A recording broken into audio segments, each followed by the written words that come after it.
মায়ার নবী দয়াল নবী বলেন, মান লাজিমাল ইস্তিগফার জাআলাল্লাহু লাহু মিন কুল্লি যিকিন মাখরাজা ওয়া মিন কুল্লি হাম্মিন ফারাজা ওয়া রাযাকাহু মিন হাইসু লা ইয়াহতাসিব। নবী বলেন, দুনিয়ার ভিতরে যে বান্দা বান্দি ইস্তিগফারকে নিজের জন্য আবশ্যক করিয়া নেয়, সকাল সন্ধ্যা বেশি বেশি পড়ে, আস্তাগফিরুল্লাহ আস্তাগফিরুল্লাহ আস্তাগফিরুল্লাহ। নবী বলেন, দুনিয়ার ভিতরে যারা ইস্তেগফার অল টাইম পড়ে, বেশি বেশি পড়ে, আল্লাহ রাব্বুল আলামিন তাদেরকে 3টা পুরস্কার দিয়া দেন। 1 নম্বর পুরস্কার হইল জাআলাল্লাহু লাহু মিন কুল্লি যিকিন মাখরাজা। ইস্তেগফার পড়ার 1 নম্বর পুরস্কার হইল আল্লাহ রাব্বুল আলামিন তাদেরকে সব ধরনের সংকীর্ণময় জীবনযাপন থেকে হেফাজত করেন। অর্থনৈতিক সংকীর্ণতা, বাড়িঘরের সংকীর্ণতা, মনের সংকীর্ণতা, এক কথায় সব ধরনের সংকীর্ণতা থেকে আল্লাহ রাব্বুল আলামিন ওই বান্দা বান্দির হেফাজত করে। 2 নম্বর ইস্তেগফার পড়ার কি পুরস্কার? ও আমার মুরব্বী বাবারা, আমি আর আপনি আহারে বিভিন্ন সময়ে চায়ের স্টলে বইসা মানুষের নামে গীবত, অমুকের নামে গীবত, তমুকের নামে গীবত, এইগুলা আজকে থেকে আমরা আর করব না। এ বাবা, একটা জিনিস মনে রাখবেন, আহারে গত বছর এই আমাদের উপস্থিতে এই টাইমে কত মানুষ ছিলেন, কিন্তু আজকে কবরে চলে গিয়েছেন। আবার আগামী বছর আমি আর তুমি এইখানে থাকতে পারবো না, এর কোনো গ্যারান্টি নাই। কারণ বাবা, এই দুনিয়ায় আসা সিরিয়াল আছে, এই দুনিয়ায় যাওয়ার কোনো সিরিয়াল নাই। এই দুনিয়াতে আগে দাদা আসেন, তারপরে বাবা আসেন, তারপরে সন্তান আসেন। কিন্তু আমাদের এই ইউনিয়নের ভিতরে শত শত মানুষ এমন পাইবে, আহারে দাদা জীবিত, বাবা জীবিত, কিন্তু আমার মতো সন্তান এই দুনিয়াতে নাই। এই কারণে আমার মুরব্বীরা বলেন গো, আদ-দুনিয়া মাজরাআতুল আখিরাহ, এই দুনিয়াটা হইল আখিরাত কামাইয়ের জায়গা। এই দুনিয়া থেকে তুমি আর আমি যদি আখিরাত কামাই করে নিয়ে যেতে পারি গো, খোদার কসম, আমার আপনার মরতে দেরি আছে, মাওলা পাকের জান্নাত রিজার্ভ হইতে দেরি নাই। একটু আওয়াজ দিয়া পড়েন না আল্লাহু আকবার। এই কারণে আমার মুরব্বীরা, আমার যুবকরা যারা আছেন, এই যে আমার মতো যুবক, কত সন্তান আমরা আছি, আহারে ক্যারিয়ার নিয়ে টেনশন, জীবনে কি করুম এইটা নিয়ে টেনশন। বিদেশে কাগজ জমা দিছি, ইতালিতে কাগজ জমা দিছি, নুল্লা উস্তা বের হইছে, আর কিছু বের হয় না। সারাদিন দালালে ফোন দেই, এই তুমি বলছো কাগজটা বের হবে, কই আমার কাগজ? কিন্তু আমার আল্লাহ ডাক দিয়া বলেন, ও বান্দা, তুই যতক্ষণ পর্যন্ত দালাল দালাল বলিয়া চিল্লাও, ওই টাইমটা তুমি একটু মা আল্লাহর কাছে কাঁদো গো, একটু তাহাজ্জুদে উঠো। আল্লাহ রাব্বুল আলামিনের নবী হাদিসে এইটা বলিয়া দেন, যারা দুনিয়াতে ইস্তেগফার বেশি পড়ে তাদের 2 নম্বর পুরস্কার হইল সব ধরনের টেনশন থেকে আল্লাহ বাঁচাইয়া দেন। দুনিয়ার টেনশন, রিজিকের টেনশন, ক্যারিয়ারের টেনশন, সাংসারিক টেনশন, সব ধরনের টেনশন থেকে আমি আর আপনি যদি মুক্ত থাকতে চাই, মায়ার নবীর একটা আমল, বেশি বেশি ইস্তেগফার পড়ো। আস্তাগফিরুল্লাহ আস্তাগফিরুল্লাহ, হাদিসে আছে আস্তাগফিরুল্লাহ আল্লাযী লা ইলাহা ইল্লা হুয়াল হাইয়ুল কাইয়্যুম ওয়া আতুবু ইলাইহি। আবার আমরা অনেক সময় পড়ি আস্তাগফিরুল্লাহ রাব্বি মিন কুল্লি যামবি ওয়া আতুবু ইলাইহি লা হাওলা ওয়ালা কুওয়াতা ইল্লা বিল্লাহিল আলিয়্যিল আযীম। এবার 3 নম্বরে নবী পড়েন, যারা ইস্তেগফার পাঠ করে এদের 3 নম্বর পুরস্কার হলো ওয়া রাযাকাহু মিন হাইসু লা ইয়াহতাসিব। আল্লাহ ওই বান্দাবান্দিকে এমন জায়গা থেকে রিজিক দেন, সেটা তারা কোনোদিন কল্পনাও করবে না। এমন জায়গা থেকে ইস্তেগফারের আমলের বিনিময়ে আল্লাহ রিজিক দিয়া দিবেন, সে কোনোদিন কল্পনাও করবে না যে কোথা থেকে রিজিক আসে। যেরকম মনে করেন আমরা সারাদিন একটা পাখি যদি সকালবেলা যখন ঘর থেকে বের হয় আমরা দেখতে পাই আহারে পাখির কোনো খাদ্য নাই, কিচ্ছু নাই, কিন্তু ওই পাখিটাই যখন এশারের সময় ফিরে আসে, সন্ধ্যাবেলা যখন ফিরে আসে আমরা দেখতে পাই পাখির উদর পরিপূর্ণ। তো পাখির যেরকম তাওয়াক্কুল আল্লাহর উপরে, এই তাওয়াক্কুল এবং বিশ্বাস যদি আমরা রাখতে পারি আর ইস্তেগফারের আমল যদি বাড়ায় দিতে পারি, খোদার কসম রিজিকের টেনশন আল্লাহ রাব্বুল আলামিন রাখবেন না। সকলে জোরে পড়ি আল্লাহুম্মা আমিন। এ কারণে আমি আপনাদের সামনে সূরাতুজ যারিয়াতের 56 নম্বর আয়াত তিলাওয়াত করেছি। এই আয়াতে আল্লাহ রাব্বুল আলামিন বলেন, ওয়ামা খালাকতুল জিন্না ওয়াল ইনসা ইল্লা লিয়াবুদুন, আমি আল্লাহ জিন জাতি এবং মানব জাতিকে বানিয়েছি শুধুমাত্র আমি আল্লাহর ইবাদত করার জন্য। একটু আওয়াজ দিয়ে আমরা পড়বো, আমাদের ইবাদত হবে কার জন্য? এক আল্লাহর রাজি এবং খুশির জন্যই আমরা ইবাদত করি।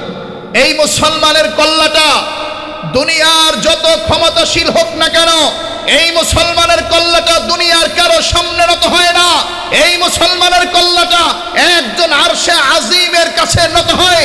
তিনি হলেন আমাদের খালেক, আমাদের মালিক, আমাদের রাজ্জাক, সকল মালিকের মালিক। তিনি হলেন মহান আল্লাহ রাব্বুল আলামিন। সকলে জোরে পড়েন না আল্লাহু আকবার।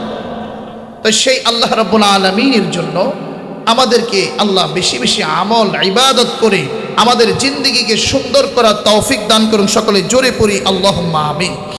আমি আর আপনি কিভাবে আমরা আখিরুজ জামানে চলে আসলাম? মায়ার নবীর একটা হাদিস থেকে আমরা শুনবো, যে হাদিসগুলার ভিতরে আমার নবী বলেন, ওই কাজগুলা যখন তোমরা দুনিয়াতে বেশি হইতে দেখবা তখন তোমরা বুঝবা বিভিন্ন বালা মুসিবত তোমাদের উপর আল্লাহর পক্ষ থেকে চলে আসবে।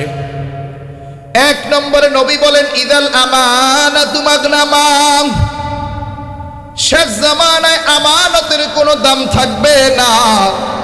শেষ সময়ে মানুষের কাছে আপনি কোনো আমানত রাখবেন, দেখবেন আপনার আমানতের কোনো দাম নাই। উদাহরণস্বরূপ আপনি একজনের কাছে 1000 টাকা দিছেন, বন্ধু তুমি আমারে আগামীকাল টাকাটা দিও, আমার একটু কাজ আছে, তোমার কাছে আমানত রাখলাম। পরের দিন আইসা দেখবেন আপনার বন্ধু আপনার আমানতের টাকা খরচ করে ফেলছে। ওই খরচের টাকা সহজে উঠাইতে পারবেন না। এ বাবা, বর্তমান সময়ে সবচেয়ে ভালো কাজ বলুন না খারাপ কাজ বলুন, সম্পর্ক নষ্ট করার হাতিয়ার হলো মানুষকে টাকা হাওলাত দেওয়া। আপনি একজন মানুষকে টাকা হাওলাত দিয়ে দেখেন কি মুসিবতে আপনি পড়েন গো। এই কারণে আমার মায়ার নবী বলেন, শেষ জামানায় এমন একটা সময় আসবে দেখবা আমানতের কোনো মান মানুষের কাছে থাকবে না। এবার আল্লাহর নবী বলেন অপর হাদিসে, ইদা দুইয়াতিল আমানা ফান্তাযিরিস সাআ, যখন আমানত নষ্ট হয়ে যাইবে তখন তোমরা কিয়ামতের জন্য অপেক্ষা করো। সাহাবায়ে কেরাম জিজ্ঞাসা করলেন, কাইফা ইদাআতুহা ইয়া রাসূলুল্লাহ, আমানত কিভাবে নষ্ট হবে ইয়া রাসূলুল্লাহ? এবার নবীজি বলেন, ইদা উসনিদাল আমরু, অপর রাওয়ায়াত আছে ইদা উসিদাল আমরু ইলা গায়রি আহলিহি, যোগ্য জায়গায় অযোগ্য ব্যক্তিকে বসায়া দেওয়ার নাম হলো আমানত নষ্ট করা। মনে করেন এই চেয়ারে, আহারে যে কোনো মানুষ এই চেয়ারে বৈশা মানুষের সামনে বক্তব্য দেওয়ার কোনো অধিকার নাই। যেই মানুষটা আলেম না, যেই মানুষটা ভালো রেজাল্ট করে নাই, মুফতি না, মুহাদ্দিস না, জীবনে হাফেজ হয় নাই, এই রকম মানুষকে শুধুমাত্র যদি আপনি কণ্ঠ দেখাই দামি চেয়ারে বসায় দেন, তার মানে আপনি চেয়ারের সাথে খেয়ানত করলেন। মায়ার নবী বলেন, যোগ্য স্থানে অযোগ্য ব্যক্তিকে বসায় দেওয়ার নাম হচ্ছে আমানত নষ্ট করা। একজনে স্কুল চালাইতে পারে না, শুধুমাত্র সম্পর্কের কারণে, আত্মীয়তার কারণে আপনি তার বড় পদে বসাইয়া দিলেন, এটার নাম হচ্ছে কিয়ামতের আলামত, এটার নাম হচ্ছে আমানত নষ্ট করা। 2 নম্বরে মায়ার নবী বলছেন, তুমি যে শেষ জামানায় আসবা কিভাবে বুঝবা? ওয়াযাকাতু মাগরামা, শেষ জামানায় মানুষ যাকাত দেওয়ারে জরিমানা মনে করবে। শেষ জামানায় মানুষ হিসাব করে যাকাত দিবে না। এবার আমি আর আপনি একটু আশপাশে তাকায়া দেখি আমাদের মহল্লার বড় লোকরা বা আমরা কতটুকু হিসাব করে যাকাত দেই। বর্তমান সময়ের যাকাত কেমন? ওই যে চৌধুরী আইসা ঢাকার ঠিকানে আগামীকাল যাকাত দিব, আহারে উপসির ভিতরে 1000 শাড়ি আনছে, লুঙ্গি আনছে, বিভিন্ন জায়গা থেকে 5000 মানুষ জমায়েত হয়ে যায়। দেখা যায় অল্প কয়েকজন পায়, বাকি সব গালাগালি করতে করতে তারপরে বাসার থেকে বিদায় নেয়। মায়ার নবী বলেন না, এইটা যাকাত দেওয়ার নিয়ম না। যাকাত দেওয়ার নিয়ম হইল একজনে যাকাত পাওয়ার আপনি জানেন হকদার, আপনি তারে 20,000 টাকা দেন, আপনি তারে একটা ছোট রিক্সা কিনে দেন, আপনি তারে একটা দোকান কইরা দেন। ওই দোকান কইরা সে মাশাআল্লাহ নিজেও চলবে, পরিবারকেও চালাবে, আবার কিছু গরিবদেরকেও ওই মানুষটা দান করবে। মায়ার নবী বলেন তোমরা দেশের জামানায় চলে আসছো, এর একটা অন্যতম আলামত হইল মানুষের জামানায় যাকাত দিবে না। যাকাত দেওয়ারে সে ট্রেডিশন মনে করবে, যাকাত দেওয়ারে বড়লোকি মনে করবে, অথবা সে হিসাব করে যাকাত দেয় না। 3 নম্বরে মায়ার নবী বলেন ওয়াতুল্লিমা লিগাইরিদ্দিন। শেষ জামানায় সব কিছু থাকবে, শুধুমাত্র ধর্মীয় শিক্ষাকে বিভিন্ন জায়গা থেকে বাদ দেওয়ার ষড়যন্ত্র চক্রান্ত চলবে। আরে বর্তমান সময়ে তাকায় দেখেন না, অনার্স শেষ করা, মাস্টার শেষ করা কত ভাই ব্রাদার, আরে একটু জানাজার নিয়মটা কেমন? ইমাম সাহেব নাই আজকে একটু সুন্দর কইরা একটা ওয়াক্ত নামাজ পড়াইব বা ইকামত দিব বা আজান দিব, এই রকমের মানুষ সমাজে পাওয়া বড় অভাব। শুধু তাই নয়, গত কয়েকটা বছর আমার এই সোনার বাংলাদেশে, আমার এই লাল সবুজের বাংলাদেশে ইসলামী শিক্ষাকে বিভিন্ন বই পুস্তক থেকে বাদ দেওয়ার জন্য বিভিন্নভাবে যারা চেষ্টা করেছে, আল্লাহ রাব্বুল আলামিন তাদেরকে অপমানের জীবন বস্তু দিয়া দিছেন গো। এই কারণে এই বাংলার জমিনে যারা এই রাষ্ট্রীয় ক্ষমতায় আসবে, সকলের কাছে একটাই আবদার, আলেম ওলামার উপর জুলুম নির্যাতন এইগুলার ভবিষ্যতে করার চিন্তা কইরো না।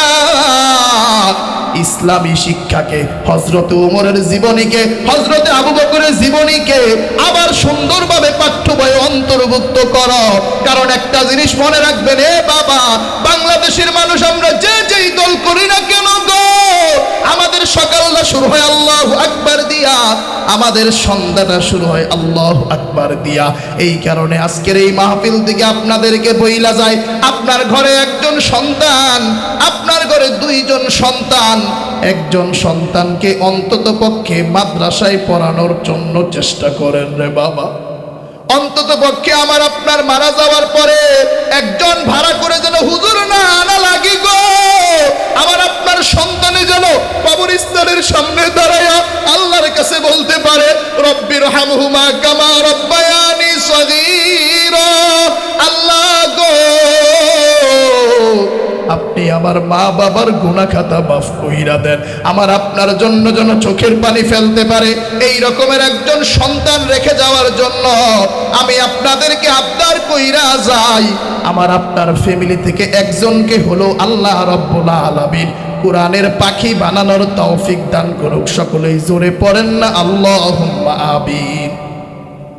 4 নম্বরে নবী বলেন তোমরা যে শেষ জামানা আসবা, কিভাবে বুঝবা?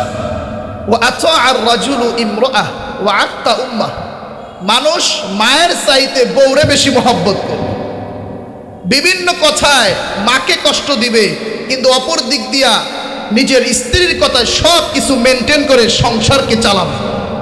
এখন বর্তমান সময় এগুলো আছে না নাই? এরপরে মায়ার নবী বলেন ওয়াদনা সাদিকাহু আকসা আবাহু, শেষ জামানায় মানুষ বন্ধুদেরকে কাছে তুলবে, নিজের বাবাকে দূরে সরে দিবে। মনে করেন নিজের বাবারে জীবনেও সালাম দেয় না, কিন্তু ঠিকই নেতার সাথে ক্যাপশন দিয়া দেয় আমার অভিভাবকের পক্ষ থেকে সালাম। ঠিকই বিভিন্ন নেতা আসলে নেতার পাও ধরে সালাম করে, কিন্তু নিজের বাবারে কোনোদিন দেখলে সালাম দেয় না, আছে না নাই? এটাই মায়ার নবী বলেন শেষ জামানায় মানুষ বন্ধুদেরকে, অপরিচিত বন্ধুদেরকে আপন মনে করবে, আর নিজের জন্ম দেওয়া পিতাকে বিভিন্নভাবে অপমান করবে, তাদের খেদমত করবে না। বর্তমানে এখানেই তো আমরা দেখতে পাই মা বাবার খেদমত আগের থেকে কমছে না বাড়ছে? আগের থেকে শুধু কমেই নাই, নাই বললেই চলে। অথচ আমার নবী কি বলেন? হুমা জান্নাতুকা ওয়া নারুকা, এই মা বাবাই তোমার জান্নাত, এই মা বাবাই তোমার জাহান্নাম। আই মিন, এই কথার অর্থ হইল মা বাবা তোমার জান্নাত, সুতরাং মা বাবার খেদমত করে তুমি দুনিয়া থেকে জান্নাত কামাই করো। আর দুনিয়া থেকে যদি মা বাবার খেদমত করতে না পারো, তাহলে তুমি দুনিয়া থেকেই কেমন যেন জাহান্নাম কামাই করে নিও। আমি চাঁদকে বলি তুমি সুন্দর নও, আমার মায়ের মতো। গোলাপকে বলি তুমি মিষ্টি নও, আমার মায়ের মতো। মা যে আমার সবার সেরা, মা যে আমার সবার সেরা, অনন্তকাল বিরত। আমি চাঁদকে বলি তুমি সুন্দর নও, আমার মায়ের মতো। হীরা নাকি শুনি সবচেয়ে দামি, সারাক্ষণ করে ঝলমল, তাহার চেয়েও অধিক দামি আমার মায়ের আঁচল। হীরা নাকি শুনি সবচেয়ে দামি, সারাক্ষণ করে ঝলমল, তাহার চেয়েও অধিক দামি আমার মায়ের আঁচল। মা যে আমার সবার সেরা, মা যে আমার সবার সেরা, অনন্তকাল বিরত। সবাই আমি চাঁদকে বলি তুমি সুন্দর নও, আমার মায়ের মতো। আল্লাহ রাব্বুল আলামিন এইরকম মা বাবার খাঁটি প্রেমিক হয়ে আমাদেরকে দুনিয়া থেকে জান্নাত কামাই করে যাওয়ার মতো তৌফিক দান করুন। সকলে জোরে পড়ি আল্লাহুম্মা আমিন। বর্তমানে আমরা মনে করি ওয়াজ শুনলাম, এক কান দিয়ে শুনলাম আর এক কান দিয়ে বের করে দিলাম। না বাবা, অন্তত পক্ষে যে যাহা বলবেন বড়দের থেকে তো নিবই। আমাদের মতো আহতার আসগর ছোট মানুষদের থেকেও একটা কথা নেওয়ার চেষ্টা করি যে না, মসজিদে গিয়ে আর আমরা দুনিয়াবি কোনো কথা বলবো না। আরে বাবা, দুনিয়াবি কথা তো সব সময় বলি, অল টাইম বলি। মসজিদে যখনই যাব আমরা দুরুদ শরীফ পড়ার চেষ্টা করব। সুবহানাল্লাহ, আলহামদুলিল্লাহ, আল্লাহু আকবার, আল্লাহুম্মা আজিরনি মিনান নার। বিভিন্ন সূরা, অন্তত পক্ষে আলাম তারা থেকে কুল আউযু বিরাব্বিন নাস, এই 10টা সূরা আমরা যারা মুরব্বিয়ানে কেরাম আছি, এই 10টা সূরা যেন আমাদের সুন্দরভাবে ইয়াদ হয়ে যায়। এই যে সামনে রমাজান আসতেছে, কুরআন নাজিলের মাস বাবা, এই 10টা সূরা আমরা যেন এই উপসী গ্রামের সবাই যেন পারি, এই হিম্মত করেন। আমাদের সম্মানিত ইমাম সাহেব আছেন, হুজুরকে গিয়ে বলবেন হুজুর আপনি একটি সান্ধ্যকালীন কোর্স খোলেন, আমরা এই 5 জন মুরব্বী সন্ধ্যাবেলা 20টা মিনিট আপনার কাছে পড়তে চাই। এরপরে বাবা বেশি না, মাত্র 10টা সূরা। নামাজটাকে শোনেন, অনেকে আমরা নামাজ পড়তে পড়তে অনেকের আমাদের কালো দাগ হয়ে যায়, কিন্তু দেখা যায় নামাজ কবুল হওয়ার জন্য যে প্রথম শর্ত কিরাআত শুদ্ধ হওয়া, কোরআন তেলাওয়াত শুদ্ধভাবে পড়া, সেইটাই আমাদের অনেকের শুদ্ধ নাই। আল্লাহ রাব্বুল আলামিন এই জিনিসের ফিকিরগুলা আমাদের হৃদয়ে আসার এবং অনুভব করার এবং চিন্তা করার তৌফিক দান করুক। সকলে একটু আওয়াজটা খুলে বলেন তো আল্লাহুম্মা আমিন। তো 6 নম্বরে নবী বলেন ওয়া যাহারাতিল আসওয়াতু ফিল মাসাজিদ, মসজিদের ভিতরে কিয়ামতের আগে দুনিয়াবি কথা বেশি হবে। তাই ইনশাআল্লাহ আজকে থেকে আমরা যারা এখানে কথা শুনছি, যে আজকে থেকে আমরা মসজিদে গিয়ে আর কোনো ভিন্ন কোনো আলাপ, ভিন্ন যাই কিছু হোক, দুনিয়াবি কোনো কথা আমরা মসজিদের ভিতরে বলবো না ইনশাআল্লাহ। 7 নম্বরে নবী বলেন এ বাবা, এইগুলা কোনো আমার কথা না, নবীজির একটা বড় হাদিস লিখে আনছি, সেই হাদিসটার অনুবাদ আমি আপনাদের সামনে কইরা কইরা শোনাইতাছি। মায়ার নবী বলেন শেষ জামানায় তোমরা দেখবা বেশি বেশি আগুন লাগে, শেষ জামানায় দেখবা বেশি বেশি ভূমিকম্প হবে, শেষ জামানায় দেখবা মানুষের চেহারা বিকৃত হয়ে যাবে, শেষ জামানায় দেখবা ভূমিধস হবে, শেষ জামানায় দেখবা পাথরের বৃষ্টি বর্ষণ হবে গো। মায়ার নবী জানাইয়া দেন এই যে মুসিবতগুলা দুনিয়ার ভিতরে যখন এই কাজগুলা হবে তখন এই দুনিয়ার ভিতরে এই আযাবগুলা আল্লাহর পক্ষ থেকে চলে আসবে। এখন কি কি করলে এই আযাব আসবে? বেশি বেশি আগুন লাগবে, বেশি বেশি ভূমিকম্প হবে। কি কি কাজ দুনিয়াতে করলে এইগুলা হবে, সেই কাজগুলো আমি আপনাদের সামনে বলে বলে শোনাইতাছি।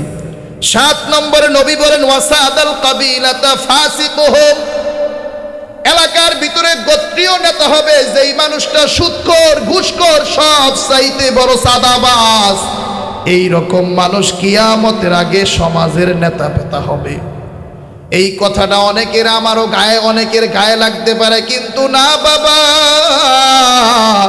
এইটা আমার কথা না, এইটা বলেছেন হাবিবে কিবরিয়া শাফিয়ে মাহশার রহমাতুল লিল আলামিন সাইয়্যিদুল কাউনাইন সাইয়্যিদুস সাকলাইন আকাইনা আমদার মদিনা কা তাজদার জনাবে মুহাম্মদুর রাসূলুল্লাহ। সবাই জবানটা ছেড়ে দিয়ে পড়েন সাল্লাল্লাহু আলাইহি ওয়াসাল্লাম। নবী বলেন ওয়াসাদাল কাবিলাতা ফাসিকুহুম ফাকানা যাঈমুল কওমি আরযালাহুম, কিয়ামতের আগে সমাজের অধিপতি হবে যেই মানুষটা অশিক্ষিত, যেই মানুষটা নিকৃষ্ট। এই রকমের কিছু মানুষ কিয়ামতের আগে সমাজের নেতৃত্ব হবে। এই কারণেই তো দেখেন নাই এই বাংলাদেশের আমাদের একজন সম্পদ ডক্টর মিজানুর রহমান আজহারি আহারে যশোরের মাহফিলে বলছে একদল খায়া গেছে, আরেক দল খাওয়ার জন্য রেডি হয়ে আছে গো। আহারে তিনি সেইখানে কারো নাম ধরে বলেন নাই, সেইখানে কারো নাম মেনশন করে তিনি কিছু বলেন নাই, কিন্তু আমরা দেখেছি অনেক মানুষের গায়ে লেগেছে। তার মানে বোঝা যায় ডালমে কুসকা আলা হয়।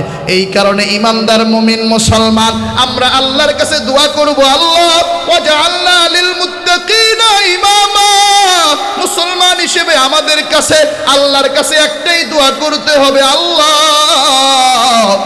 যেই মানুষগুলো কোরআন দিয়ে রাষ্ট্র চালাবে এই রকমের মানুষ আপনি আমাদের সামনে নেতা হিসেবে উপস্থাপন করেন। জোরে জোরে পড়েন না আল্লাহুম্মা আমিন।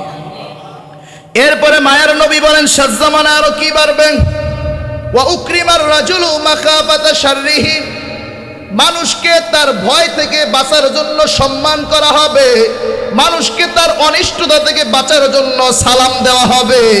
এ বাবা বর্তমানে যদি আমরা চারিদিকে তাকাই আমরা বিভিন্ন ভাবে দেখতে পাই একজন মানুষ মনে করেন অনেক ক্ষমতাশীল, আপনি পাশ দিয়ে হেঁটে গিয়েছেন, সালাম দিতে মনে নাই, লোক পাঠায় দেয় ওই আমারে দেইকা সালাম কেন দিল না, আন বান শাস্তি দে। মায়ের নবী বলেন শেষ জামানায় এই রকম জালেমদের চেহারা অনেক ফুটে উঠবে, তার অনিষ্টতা থেকে বাঁচার জন্য মানুষ তারে সালাম দিবে। মায়ের নবী বলেন এইবার আপনি আশপাশে তাকায়া দেখেন, এ বাবা কিয়ামতের আগের আলামতের ওয়াজ এইগুলা সব বাস্তবধর্মী ওয়াজ, কোনো গাল গল্প না, এইগুলা জাস্ট আমি শুধুমাত্র আরবিটারে বাংলা বইলা শোনাইতাছি, এর বাদে এইখানে আমার কোনো কাজ নাই।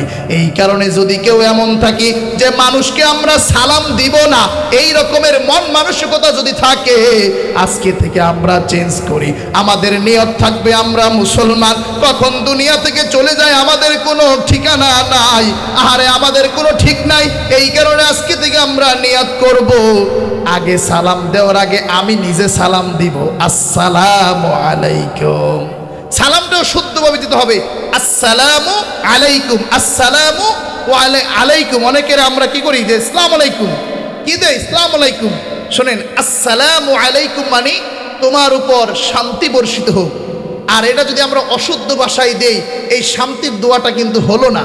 এই কারণে শান্তির দোয়াটা করার জন্য সালামটাও শুদ্ধভাবে দিতে হবে, যে আসসালামু আলাইকুম। আল্লাহ রাব্বুল আলামিন এই বিষয়গুলো আমাদেরকে খেয়াল করার তৌফিক দান করুন। সকলে জোরে পড়ি আল্লাহুম্মা আমিন। এরপরে নবী 9 নম্বরে বলেন শেষ জামানায় ওয়াযহারাতিল কায়িনাতু ওয়াল মাআজিব, শেষ জামানায় বাদ্যযন্ত্র, শেষ জামানায় গায়িকা এদের খুব বেশি প্রকাশিত হবে। শেষ জামানায় গায়িকা এবং বাদ্যযন্ত্র সমাজের ভিতরে ভরে যাবে। এ কারণেই তো এইগুলো এত বেশি বাড়ছে। মায়ের নবী বলেন বিবাহ আমার সুন্নত, কিন্তু এই বিয়ে নামক সুন্নাতের ভিতরে আমরা সুন্নাতের সিটে ফুটাও দেখতে পাই না। এই বিয়ে নামক সুন্নতের ভিতরে শুরু থেকে শেষ পর্যন্ত শুধু গুনাহ, গুনাহ আর পশ্চিমা কালচার। হ্যাঁ, এক জায়গায় বিয়ার ভিতরে আমরা সুন্নত দেখতে পাই, ওই যে শেষে ময় মুরব্বীর একসাথে বইলা আমাকে পুলাগো বলায় কওদি কবুল, ওই একটা জায়গায় কবুল বলার ক্ষেত্রে শুধুমাত্র আমরা সুন্নতটা পাই, এছাড়া সুন্নত পাই না। এ কারণে মায়ার নবী বলেন ওয়াযহারাতিল কায়িনাতু ওয়াল মাআজিব, শেষ জমানায় বাদ্যযন্ত্র এবং গায়িকা বেড়ে যাবে। 10 নম্বরে নবী বলেন ওয়াশারিবাতিল খুমুর, শেষ জমানায় মদ্যপান বেড়ে যাবে। শেষ জমানায় যখন 31st নাইট আসবে, ছেলেরা তখন, মুরব্বীরা যখন ঘুমাবে, তখন যুবকরা সেখানে মদের আয়োজন করবে, সেখানে বিভিন্ন কালাপানি লাল পানি খেয়ে তারপরে আমরা মাঝে মধ্যে দেখতে পাই আমার মতো যুবক সন্তান আহারে শরীয়তপুর সদর হাসপাতালে লাশ, কর্তব্যরত চিকিৎসক বলে আমিনুল ভাই আল্লাহ যেন এইরকম মরণ আর কাউরে না দেয়। জিজ্ঞেস করলাম কেন ভাই এত কঠিন দোয়া করলেন? কয় 2 দিন আগে বোনের গায়ে হলুদে বাংলা মদ খাইছে, এই দিকটা পুরো ঝলসে গিয়েছে, বমি করতে করতে শেষ। একদিন আগে আনলে বাঁচানোর একটু সুযোগ ছিল, এখন আর নাই, তো কি দোয়া করুন? এই কারণে আজকের এই ওয়াজ থেকে মায়ের নবী বলছেন শেষ জমানায় মদ পান বেড়ে যাবে, শেষ জমানায় নেশাজাতীয় বস্তু বেড়ে যাবে। কি পরিমাণ নেশাজাতীয় বস্তু বেড়েছে এটা আমরা যারা যুবক আছি আমরা জানি। এই কারণে এই যে মুরব্বীরা আছেন, অভিভাবকরা আছেন, আমাদেরকে খেয়াল রাখবেন আমরা কার সাথে চলি, কার সাথে উঠা বসা করি, আমাদেরকে একটু বোঝানোর চেষ্টা করবেন এইগুলা হারাম, এইগুলা হারাম। প্রসাব যেরকম হারাম, পায়খানা যেরকম হারাম, মদ জুয়া তার চাইতেও বেশি হারাম। কন্যা নাউজুবিল্লাহ।